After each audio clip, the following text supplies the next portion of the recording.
How you doing, YouTube? It's Wolf of Middle Development. This is my 409th weekly update. Good news this week, I guess. I'd just say everything's good news. So I spoke a little bit last week about training for Floridas, and I have turned, well, I guess if I've trained 4 to 5 days a week, and 3 out of those 4 to 5 days, so that's 75% of my training has been turned and geared directly towards the events for Floridas, which include yoke and farmers and sandbag work and deadlifting at various heights to prepare myself for the 13-inch pulls, which is just an awful height to pull from. But, oh, excuse me, I have some on my mouth. A little mustache hair. It happens. You get used to it. You never get used to it. So yes, everything except for my pressing has started moving directly towards working the actual events for the show in December. The only thing that has not is the press. And the only reason is because I was kind of in the middle of a good pressing program already, and I didn't want to stop and change gears. I actually wanted to see this one through because, especially so far, it's been going very well. Actually just hit a PR tonight on clean and press away.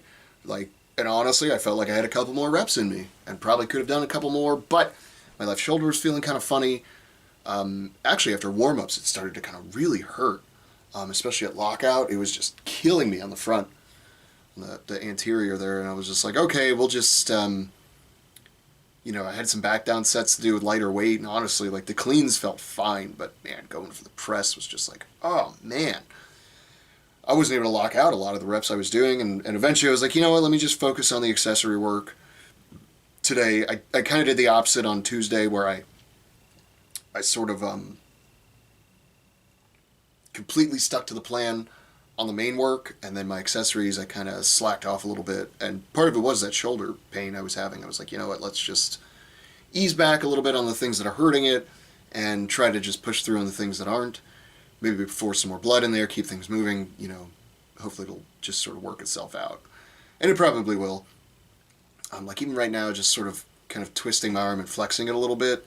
It doesn't really hurt, but there's definitely some pressure there, so it's something I've got my eye on. And I'm just trying to play things as smart as I can.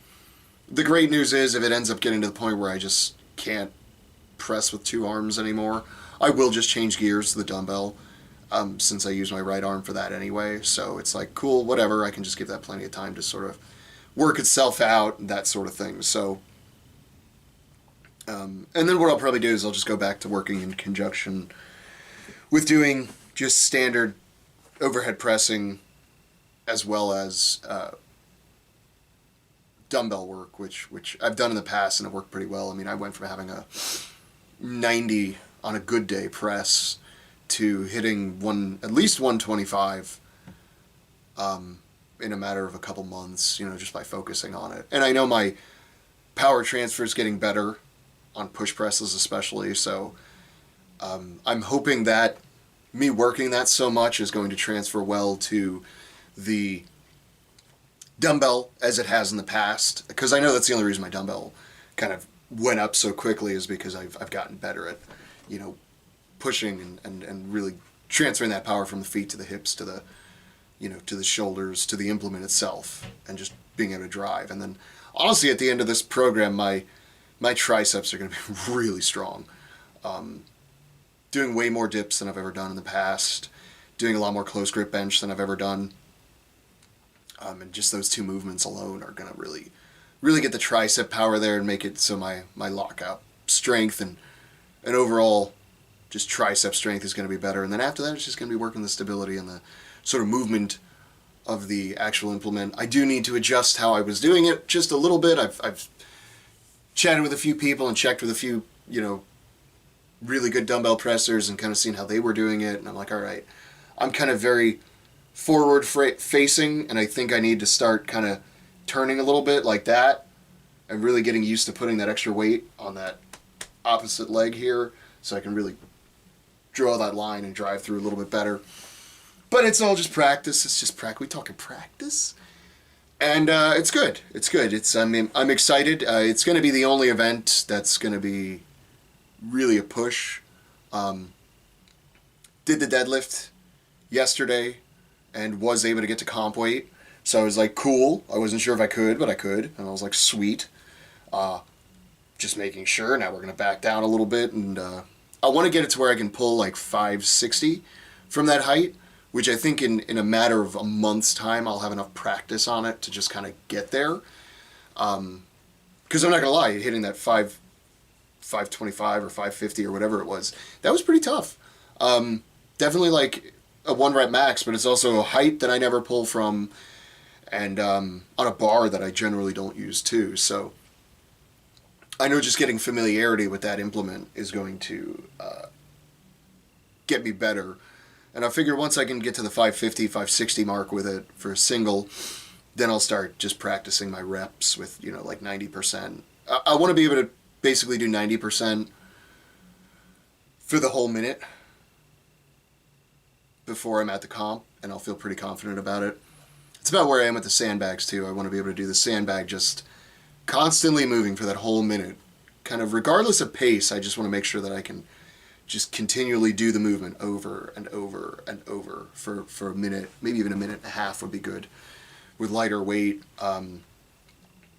Farmers are looking good.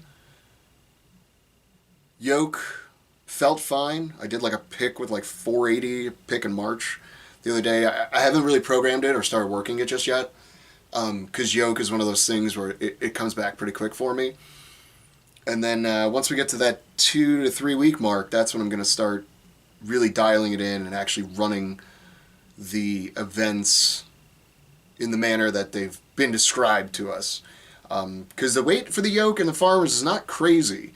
It's 525 for the yoke and 225 a hand for the farmers, which is not bad. But picking a yoke, running it down, turning around, picking it again, running it back, picking up farmers, running those, and then turning around, running them back, that's tough. That's it's going to take a lot out of you. And, just finishing it'll probably, with no mistakes, it'll probably get you a pretty good time. But I definitely want to be running the farmers since they're so light. I definitely want to be able to do the whole 80 feet, the back and the turn in under 20 seconds. That would be the goal. If I can do that day of, I'll be happy. But the good news is I should be able to practice with the actual comp weight for at least those two implements, because I've done both of those weights before in the past, and it's just getting it to the point where I can pick, run, turn, pick, run, go to the next implement, transfer over quickly, grip it, run, put them down, turn around quick, and do it. That's part of the challenge too, is making it so like I have a bad habit of pointing the farmers, it's bad in this case, of pointing the farmers towards each other when I go.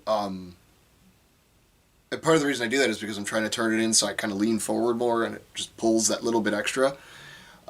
It's just a thing I've picked up over the years that seems to work really well for me. But for this comp, I'm going to have to unlearn that habit, because when I put them down, I need the farmers to land parallel to each other. Because if they land like this, I'm turning around, now I'm picking farmers that are facing like that, and that makes life challenging. Whereas if they just land like this and then turn around picking them like that, it's not so bad. Also working on doing them thumbless, which is different for me. Normally I don't go thumbless on farmers, but the weight is so light that I know I can do it, even without the thumb wrapped around, and it's going to help increase my speed on that for sure. So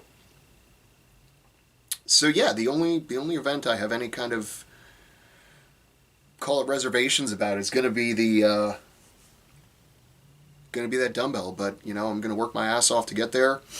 I may even visit a couple other gyms just to get my hands on different dumbbells and feel how they feel, and get an idea for different implements. It'd be awesome if I could hit over comp weight in training, but I'm being realistic, and we'll just see. And we'll just have to play it by that. Yeah, that's the only event that I'm kind of like, oof, that one's going to be tough for me. But I've got time. I've got good training. Everything's going pretty okay. I'm apprehensively excited. And the goal right now is just getting work capacity there, doing a lot of work with all the implements and getting it to where I can kind of go for a whole minute and a half, that kind of thing, because it's tough doing stuff that heavy for that long. So I figure if I can just start around 60-70%, get it to where I can do that for a minute plus, no problem, and then just slowly increase the weight while keeping my times similar, or at least under the time limit of the comp, I'll be happy. So that's how everything's going right now. That's the plan so far. We'll see how it goes. Trying to just keep, positive attitude about everything, even when things don't go perfect, like tonight with the shoulder, but we still got good work in, and everything feels good enough. And, now I've got the weekend to sort of recover a little bit. And yeah, I'm just going to go from there. So yeah, have a plan. Do your best to keep it positive. If you don't, then what's your excuse?